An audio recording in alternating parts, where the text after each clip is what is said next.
Yeah, what's good, bro? It's your boy SK74 official once again. With another reaction. I don't think I set the title right. I'll do that later. But anyway, as you see, I'm back with another reaction. Basically, it's how a Boy Scout turned into a 1.2 billionaire drug lord. Let's get to it. The biggest criminal trial in the history of the internet is over this morning. Ross is an exceptional person. He's an Eagle Scout, scholarship student, scientist. He is charged with running a continuing criminal enterprise. 20 years. I want to have had a substantial positive impact on the future of humanity by that time. You got the call, Ross is in trouble, and what went through your mind? In 2013, Kirk and Lynn Ulbricht received some bad news. They found out their son, Ross, was secretly a criminal and that he'd just been arrested. It was like a bomb went off in the house. We had no idea that anything like that was coming. They said Ross was peace-loving and compassionate. What crime did he commit? It sounds like the plot of a movie. A U.S. man was able to hide behind a false identity, operating a sophisticated illegal drug website. Ross created Silk Road, a website where people could buy and sell items like fake IDs, hacked passwords, and harmful substances. Court documents say Silk Road sold $1.2 billion worth of and illegal services in just under 3 years. But after Ross was arrested, everyone asked the same question. How on earth did this shy kid from Texas turn into a criminal kingpin who put hits on 6 people? He was like one dude with a laptop that unleashed this thing that kind of metastasized and went over the whole world. This is the insane story of how a former Boy Scout became a $1.2 billion drug lord. My name is Visual Venture. I hope you guys have an amazing day. The innocent Boy Scout. Before this started, though, my main question is, was he actually selling the cookies with the shit? That's a question that needs to be asked. Because if he was mixing it in, then now he was getting a lot of people fucked. But anyway. You'll be back! Emus can't help people. The smallest thing, bro. To understand Ross's transformation, we have to go back to his childhood. Born in 1984, Ross Ulbricht grew up in Austin, Texas, with his parents Kirk and Lynn and his sister Kala. Ross always got good grades, and those who personally knew him thought of him as a bright and smart kid. But while his performance in class was amazing, what he did outside of school was even more impressive. He's an exceptional kid. He was an exceptional kid. He had qualities that are noble. As a kid, Ross was a Boy Scout. The mission of the Boy Scouts is to prepare young people to make ethical and moral choices over their lifetimes. To become a Boy Scout, Ross swore an oath to help others at all times and stay morally straight. He cares about people. He's honest, trustworthy. Ross was so good that he was promoted to Eagle Scout, a position given to Boy Scouts with the best character. Thanks to his good grades, Ross earned a scholarship to the University of Texas at Dallas and majored in physics. From there, he landed a graduate scholarship at Penn State for a master's in material science and engineering. So you see how he became a drug lord. If he's good at selling other shit, like cookies, and you can get them off, then you know you can sell some shit. Attending college is normally a good thing, but for Ross, it was the beginning of the end. Because something happened in college that erased his picture-perfect childhood and made Ross the most famous criminal in the short history of the internet. The big question is, what happened? The criminal was created. Ross's problems began when he was getting his master's at Penn State University in 2008. Back then, he worked as a research assistant and was even on track for a PhD scholarship. But everything went downhill when Ross got involved in campus discussions about freedom and liberty. The main idea was that everyone owns their body and life, so they should be free to choose how they live. In other words, as long as they're not hurting anyone, they can do whatever they want. Ross loved this concept. Really, his was more of a libertarian viewpoint. I mean, it was like, you choose what you want to do for yourself and do it. Unfortunately, Ross twisted this idea. The crypto-anarchists have said, no, he's actually not a libertarian. He goes farther than the libertarians. He's more of an anarchist. He's more of a revolutionary. Ross believed that everyone should be free to buy and sell whatever they want without the government saying certain products are bad or against the law. He believed if people wanted to consume substances, they should be able to without getting arrested. You should put into your body what you want. So he was the first to do like his own Amazon type shit. But it was like for whatever. That's hot. The fuck was I around this time? Put in your body. In Ross's eyes, this was what it meant to be a free individual. That's when Ross decided to challenge the system and do something to help people make their own choices, however they individually saw fit. Well, that's what he thought he was doing. But his ideas would lead Ross down a dark path, destroying his life and the lives of those around him. I just wanted to change the world. Ross finished his master's in 2009 and was excited about life after college. He moved back to Austin to start his own business. However, the world of business had some wicked surprises waiting for Ross, and his first painful experience was just around the corner. Being an entrepreneur was tougher than Ross expected. During this time, he recorded his thoughts in a journal. First, Ross tried day trading, which is when you buy stocks at a low price and ideally sell them for a higher price on the same day. But day trading proved to be difficult, and Ross didn't have much money to invest. Eventually, Ross quit day trading and started his next business, a video game company. Unfortunately, that failed too. By this point, Ross was disappointed. He wrote in his journal, "I felt ashamed of where my life was." Well, at least he wasn't just working on one scenario. He had one after the next. So at least he had multiple plans. I ain't mad at him. I left my I promising would have career thought.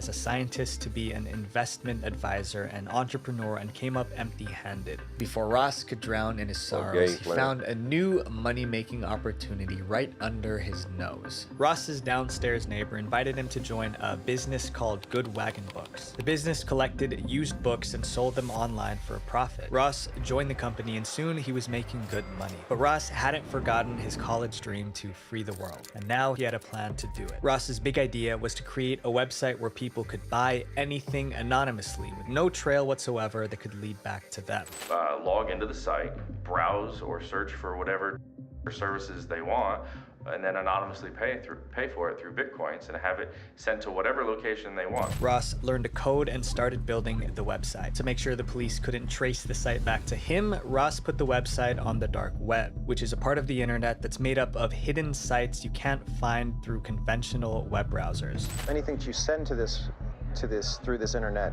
is completely encrypted and nobody knows that it's you who sent it. But there was an issue of payment. If customers paid with their credit cards, it could be traced back to them. So Ross made the site only accept Bitcoin as payment, so that all transactions were encrypted and hence untraceable. Boy, that man added layers. He wanted every reason to not get tracked back to him. And I guess he did that for the customers as well, which that ain't bad at all. Shit. You know, in cybercrime, you go after one, the IP address, and trace it through the network, or two, you go after the cache, and this one kind of blocked both. Although he had to keep it a secret, Ross couldn't resist the urge to brag a little bit. So he went on his LinkedIn profile and wrote, "I'm creating an economic simulation to give people a first-hand experience of what it would be like to live in a world without the systemic use of force." After months of writing code, Ross was ready to launch. In early 2011, at 26 years old, he put the website online, calling it Silk Road. The name Silk Road comes from a historical route that allowed traders to move goods between Asia and Europe safely for. Now I know I was there when the shit was happening. Long story short, don't have no more keys. Over 1,500 years. Ross wrote in his journal, "I'm creating a year of prosperity and power beyond what I ever experienced before. Silk Road is going to become a phenomenon and at least one person will tell me about it unknowingly that I was its creator." But if Ross knew what was coming, he would have felt scared, not excited, because Silk Road was about to turn Ross's life into a chaotic mess, starting with one question. How in the world was he going to find criminals willing to sell their products on a secret website? Before we talk about Ross's interesting methods of promoting Silk Road, I want to thank this video sponsor, War Thunder. War Thunder is a vehicle My bad, I ain't gonna put that in y'all face to watch. I ain't gonna force that one. My bad, bro. Ross didn't know what to do, but needed to attract buyers and sellers fast without drawing attention to himself. Running digital ads was definitely not part of the plan. But then Ross came up with an idea so creative, it made him look like a marketing genius. Ross didn't want anyone to know he created Silk Road, so he decided to promote it as if he were a customer. Using the name Altoid, Ross made posts on internet forums pretending to be a regular guy who'd heard about Silk Road. He wrote, "I came across this website called Silk Road. It's a tourism secure hidden service that claims to allow you to buy and sell anything anonymously. I'm thinking of buying off it, but wanted to see if anyone here had heard of it and could recommend it. His plan worked, and people from these forums trooped to Silk Road to check it out. In the beginning, the only product on Silk Road was mushrooms Ross had grown himself. A few days later came the first sale, then more. Pretty soon, other vendors started listing their products on Silk Road too. Bill, not his real name, is a vendor on Silk Road who posts to customers in Australia. The products were organized. Is that spelled what I thought it was? Mangina. That's weird as fuck. Under categories with sellers from more than 10 different countries. And he says business is good. Australian traffic is, doubled, tripled, quadrupled. There's more vendors now. There's definitely more buyers. Ross had a booming business, and it even got to the point where he began creating seller guides to ensure products were free from detection. Buyers could even give sellers a rating after receiving their items. It was the first of its kind, and people sought it out. They realized that this was a new way to do basically like illegal e-commerce, essentially. But before Ross could celebrate, he was hit with a bigger problem, one involving someone Ross deeply cared about, his girlfriend. Ross met Julia Vi when they started dating at Penn State University. She was a freshman, he was a grad student. They were so close that when Ross got his master's degree and moved back to Austin, Vi left school and moved to be with him. However, it started to fall apart when Ross told Julia about Silk Road. Julia hated the idea and was worried Ross could get arrested. But before they could solve the first issue, Silk Road caused another one. As he worked on Silk Road, he began spending more and more time in their bedroom on his computer practically 24/7. Julia said, "A lot of times I was just angry at him because I wanted to go out. I wanted to have fun, and he was like, 'Julia, that's a waste of time.'" Eventually, Julia couldn't take it anymore, so she broke up with He mad for the wrong reason. That man making money. It may have been illegal money somewhere. I ain't got shit to do with that. But shit, he was making money. And it wasn't no small money if he was getting his shit off as easy as he was saying. But as the narrator is. Ross and moved out. Julia later said, "Probably one of the main reasons why we broke up was because I felt like he put this insane pressure on me to keep this insane secret." Ross was heartbroken, but he didn't have time to feel sorry for himself because someone who knew about Silk Road was about to expose the secret website to the entire world. And doing that would put a target on Ross's back, turning from a nobody to one of the most wanted men in America. Shit. This shit is ridiculous. I ain't know this man existed or none of this app shit. In June 2011, a blog called Gawker published an article about Silk Road that went viral. Suddenly, millions of new customers were visiting the site. Hundreds of thousands of users use the impossible to trace website, which sells forged documents and even hitmen. It's called the Silk Road. Ross wrote in his journal, "Silk Road got its first press," the infamous Gawker article. You can see right when it happened, a huge spike in signups. Just look at some of the 13,000 items offered through that underground site. But the publicity came with a downside. Silk Road was now on law enforcement's radar. Ross wrote in his journal, "The US government, my main enemy, was aware of me, and some of its members were calling for my destruction." Ross was feeling very anxious, but soon his anxiety turned into confidence, because Ross was about to meet someone who'd teach him everything he needed to be a real criminal. Ross was about to get his very own crime coach. Ross met a man called Variety Jones on the Silk. I didn't know that shit was a thing. A crime coach, a motherfucker that coach you through some shit, huh? I need to figure this shit out, huh? Website. Jones was older, more experienced, and became a mentor to Ross. Variety helped Ross improve Silk Road's security, boost sales, and grow the business. Ross wrote in his journal, "Variety Jones has helped me see a larger vision, a brand that people can come to trust and rally behind. And it's been amazing just talking to a guy who is so intelligent and in the same boat as me." By 2012, Ross officially hired Variety Jones as his coach, and sometimes paid Jones as much as $60,000 per session. But the most important thing Variety Jones did was help Ross create an... If he paying him $60,000 a session, he was making some shit off of that app. Beyond, he ain't even have to walk and do shit. He just, damn, boy. alter ego. Jones suggested that Ross adopt the name Dread Pirate Roberts from a character in the Princess Bride movie. In the movie The Princess Bride, nobody had ever seen the Dread Pirate Roberts. He was more fiction than fact, a phantom. It was the perfect moniker for an online lord. Ross loved the concept, and soon he made his new name official. February 5th, 2012, the Silk Road Administrator made an announcement. Drumroll, please. My new name is Dread Pirate Roberts. Thanks to his new alter ego, Ross felt like a different person when he was running Silk Road. However, becoming Dread Pirate Roberts pushed Ross deeper into the dark side. Now that the FBI, DEA, and other agencies were hunting him, Ross was more paranoid than ever, so he took extra security measures. For instance, when Ross hired remote workers to help him manage Silk Road, he demanded they scan their real driver's licenses or passports as a loyalty test. He also added strong encryption to his computer. Nah, I wouldn't have seen that coming. I mean, I get it that you want to have the thought that shit, if I go down, you going with me type shit. But that's a little extra, I guess. But for loyalty testing, I guess that may make sense. Some people probably would be like, no. But shit, well, 60,000 to Buddy. And if you even knew half of the damn proceed, he probably would say fucking went with it.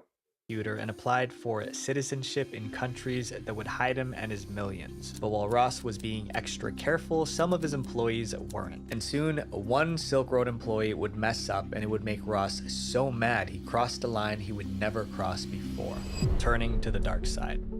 Curtis Clark Green was a Silk Road employee who got himself in serious trouble. In January 2013, Curtis was arrested in a sting operation by the DEA. Two of the arresting agents were Carl Force and Sean Bridges, both Baltimore Silk Road Task Force members. The first agent, Carl Force, had signed up on Silk Road, posing as a seller named Knob. Using this undercover identity, Knob started chatting with Dread Pirate Roberts until they became friends. After Curtis Green was arrested, agents Force and Bridges pressured him to spill everything he knew about Silk Road, so he did. Green told them everything, including his employee login credentials. Green also mentioned, that's fucked up. He was willing to do whatever it takes to make sure everybody on his team was paid and straight. That's what it seemed to be. That's for you to fuck up and then still snitch. That's some bullshit. As a Silk Road employee, he had access to Bitcoin in the Silk Road system. But telling these agents about Silk Road Bitcoin was a big mistake, because Mark Force and Sean Bridges had something new in mind. They turned out to be corrupt cops. After the interrogation, one of the agents, Sean Bridges, secretly an ironic moment, logged into Silk Road using Green's password. Then Bridges started sending huge amounts of Bitcoin from the Silk Road account to his own personal Bitcoin wallet. The corrupt cop sets out to bust Ross, and then at a certain point he says, okay, I'm gonna rip this kid off instead. If I can't bust him, I'm gonna steal the money and I'm gonna use it for my own purposes. Later that day, Ross realized Clark Green's account had stolen 20,000 Bitcoins, worth about $350,000 at the time. Ross didn't know that it was actually Agent Sean Bridges who stolen the money. Ross was furious, but he didn't know what to do, so he turned to his criminal coach, Variety Jones, for advice. They considered scaring Green into returning the stolen money, but Variety Jones wanted Green's punishment to be so severe it would make everyone scared to break the rules. Therefore, Variety Jones suggested the ultimate punishment, ending Green. Ross agreed and replied, I would have no problem wasting this guy. Now, they needed a hitman, and by coincidence, Ross offered the contract to Knob, the same undercover DEA agent who had arrested Green, Carl Force. They agreed. So the man that's about to take your all is the man you walked into the room to. I feel like that's a suicide mission. Like, if I know you stole from me and you did it in a fucked up way, I mean, wait, shit, stealing in general from motherfucker ain't no better. But in general, like, I'm not about to deal with your crooked ass if I didn't come in here with you type shit. You know what I mean? Other than that, nah, I wouldn't fuck with you. on $80,000 for the job. But Nob was a DEA agent. Was he actually going to carry out a hit? No, but he still wanted the money. So instead of actually ending Green, he would fake it. Nob made Green lie on the floor and splashed Campbell's chicken and stars soup on him as fake blood. Then he sent the photos to Ross as proof and received payment. This was the first time Ross tried to end a man's life, but it wouldn't be his last, as Ross allegedly continued sending hitmen after many more people who crossed him. And next on his list was a Silk Road seller who was trying to blackmail him. In March 2013, someone named Friendly Chemist tried to blackmail Ross. His demands were clear: pay $500,000 or he would leak the identities of thousands of Silk Road users. But instead of paying the blackmailer, Ross allegedly decided to pay a hitman. This time, Ross hired someone named Redden. Oh shit. He went from internet gangster to street gangster almost. What the fuck? I've never seen a story change up like this. I probably have. I don't know, but this shit is funny. It's fucked up, but it's fun. And paid him $150,000 worth of Bitcoin for the job. A few days later, the hitman sent Ross photographic proof confirming that the blackmailer had been taken care of. Over time, Ross ordered hits on 4 more people who tried to steal from him. In just 2 years, Ross went from a young man trying to change the world to a kingpin deciding who lives. I mean, I think it started off as sharing this idea, but then he really did turn to, like, I am the captain of this ship, and that's what goes, and he was making a lot of money. But the biggest problems still remained. The cops were after him. Ross thought he covered his tracks, but there was one tiny error that led the cops right to him: the search for Dread Pirate Roberts. You might. This shit getting good too. I ain't gonna hold you. This shit crazy. Like I said, he went from from internet to street and everything. Right to him. The search for Dread Pirate Roberts.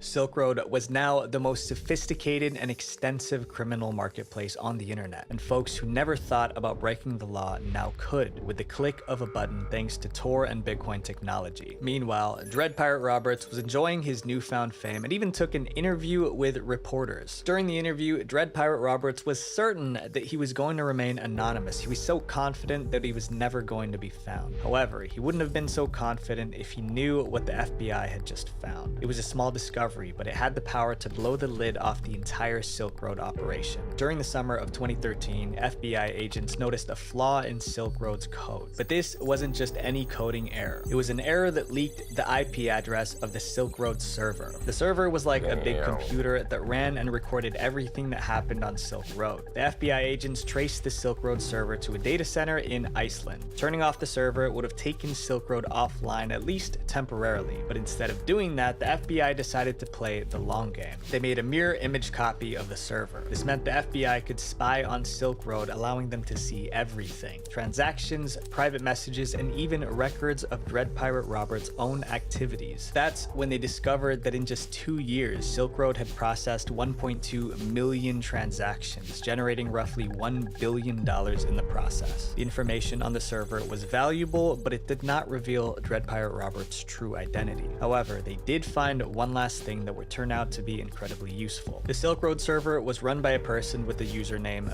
Frosty. We had a computer that we knew the admin was logging into a computer called from a computer called Frosty. So you know when you set up your computer, you name it. Frosty was the main admin coming into Silk Road all the time. But while the FBI was still trying to put the pieces together, someone else had already figured out who Dread Pirate Roberts truly was, and he solved the mystery with only 3 clicks on Google search. Gary Alfred was an IRS investigator with a simple strategy. He wanted to find the first time Silk Road was mentioned online. He figured someone must have told other people about Silk Road before it got big, and that someone was probably Dread Pirate Roberts or someone close to him. So Gary entered Silk Road onto Google and discovered a post from January 2011 on a Bitcoin forum. The post was written by someone called Altoid, who described Silk Road as kind of an anonymous Amazon.com and gave steps on how to find the website. Altoid also made a similar post on Shroomery Altoid.org. Remember, these were the posts Ross made in his marketing plan to grow the website. Gary made a note that Altoid was the first person to talk about Silk Road online. Next, Gary decided to check out some of Altoid's other posts. He found several, however, one from October 2011 stood out. In that post, Altoid was trying to recruit programmers to work in a Bitcoin startup company. This was interesting because they didn't do number find every trace of shit he did in the last few years. That's fucked up. Because it's not hard to really find a lot of that shit if you motherfucking put it on a public site. They just gotta add it to who it came from.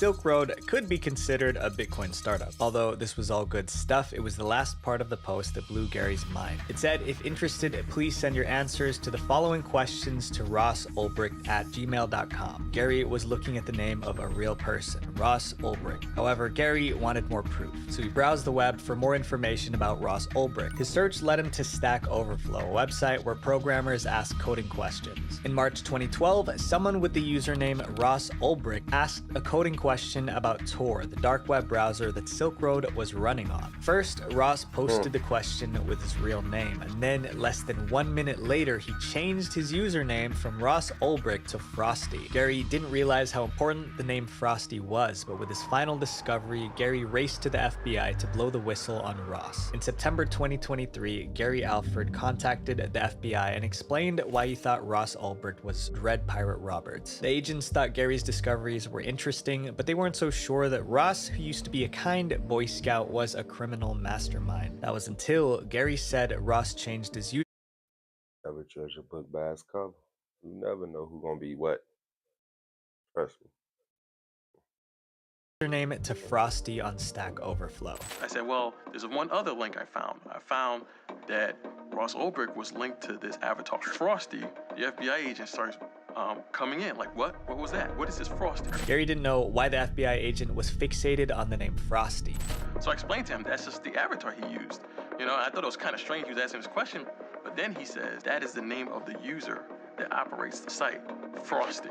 The agents began to think Gary might be right. The FBI looked into Ross's life and found more proof that he might be Dread Pirate Roberts. They even found Ross's LinkedIn post where he announced, "I'm creating an economic simulation to give people a first-hand experience of what it would be like to live in a world without the systematic use of force." Even though the FBI believed Ross Ulbricht was Dread Pirate Roberts, they still needed solid proof. They needed to catch him red-handed with his fingers literally on the keyboard. They needed to do it fast before Ross discovered they were onto him and disappeared. Time's up.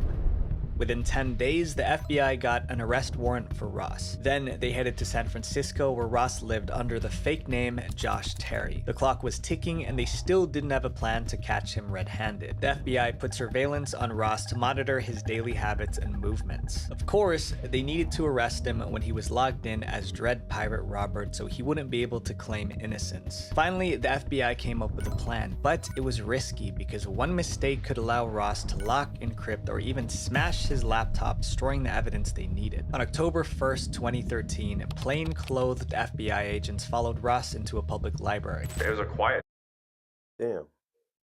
They figured out what he looked like already. Well, no. Okay, I might be behind a little bit. It's the fact that it's killing me that if he'd have kept his mouth closed with a lot of shit, he might have had a little more time. Day, there was quite a few users in there, but as it being a library, it was pretty quiet. Ross sat in a corner and pulled out his laptop. He didn't realize many of the random folks at the library that day were undercover FBI agents. There was a team of FBI agents that had put themselves in a place to be able to get the laptop and effect the arrest at the same time. The agents wanted to make sure that Ross was logged in as Dread Pirate Roberts before the arrest, and they knew exactly how to make that happen. A few months earlier, the FBI had arrested a Silk Road employee named Cirrus and taken over their account. As a Silk Road employee, Cirrus had a direct line to Ross, so the agents used Cirrus's account to send Ross a message on Silk Road, tricking him into logging into the site. Cirrus asked Ross, "Can you check one of the flagged messages for me?" Ross replied, "Sure, let me log in." The agents watched Ross as he tapped on his keyboard, accessing Silk Road. A few seconds later, 2 undercover agents inside the library started to fake a fight to distract Ross. The fight was so loud that Ross turned his head to see what was happening. That was the opportunity the FBI needed. While Ross was staring at the Bruh, this gotta be the most childish ass way to get somebody for evidence. Like, you could have just walked up and once he logged in, just knocked his ass off the chair. But you motherfuckers played like kids is fighting or something. I don't know. Anyway. Another agent came up from behind and grabbed Ross's laptop. From the corner of his eye, Ross saw his laptop being lifted and tried to grab it, but before his hands could reach the laptop, another agent came up from behind and bear hugged Ross tightly. I think he initially thought he was being robbed of the computer, but then once identifications came out, he understood what was happening. The FBI agents checked the laptop and heaved a sigh of relief. Ross was signed in to Silk Road. It was Dread Pirate Roberts' account. The laptop had a treasure trove of evidence, fake identities, chats, even Ross's personal journal. The FBI shut down Silk Road immediately. News of Ross's arrest spread like wildfire. The FBI today shut down what it's calling the most sophisticated internet site in the business. The secretive Dread Pirate Roberts was arrested in the most unlikely of places, this local public library in this San Francisco neighborhood. Ross was slapped with multiple charges, including money laundering, conspiracy, and engaging in continuing criminal enterprise. But Ross wasn't going down without a fight. He said he wasn't guilty, claiming he was framed. If the US government wanted Ross in jail, they would have to win a tough courtroom battle to put him there. Prison life awaits. Out of control. And it's all because he could keep his mouth closed, keep doing things going a certain way.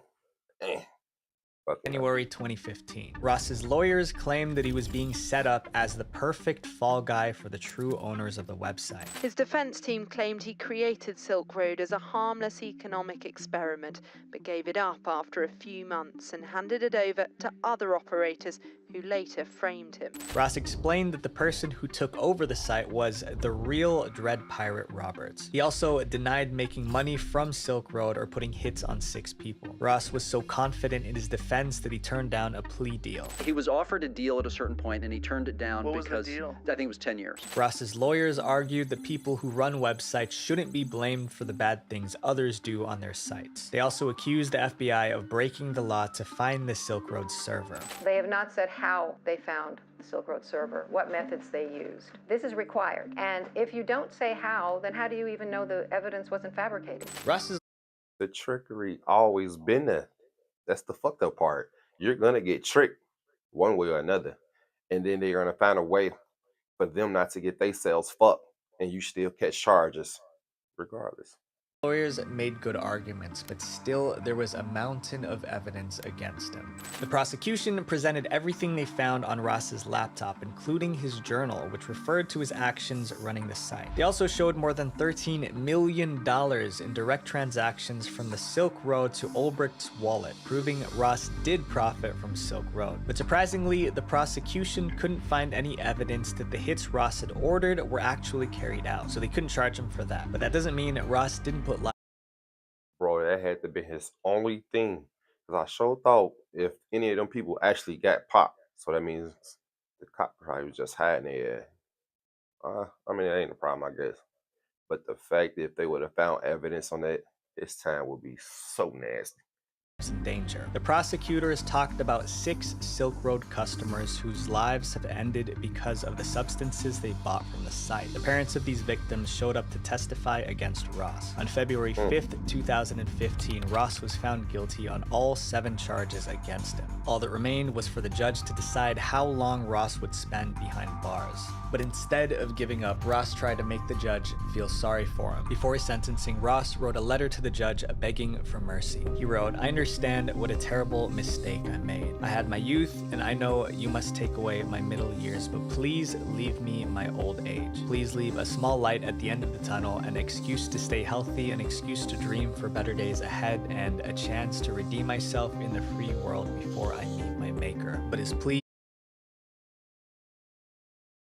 Wow, that nigga made a good ass note.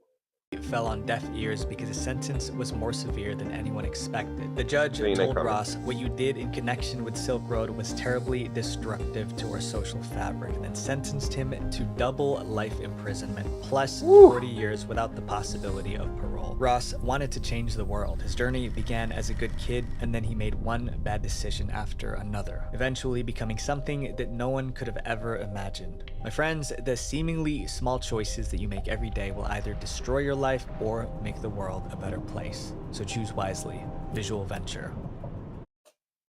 Hey, that shit was crazy. I don't know what the fuck I was doing that I didn't know this whole situation. I think I wasn't really watching TV around this time. I ain't even gonna lie. I had a lot of shit going on. But that was a good ass story. I'm gonna have to do a few more of these. You know what I'm saying? There's a lot behind these Boy Scouts I see. But anyway, it's your boy SK. We out.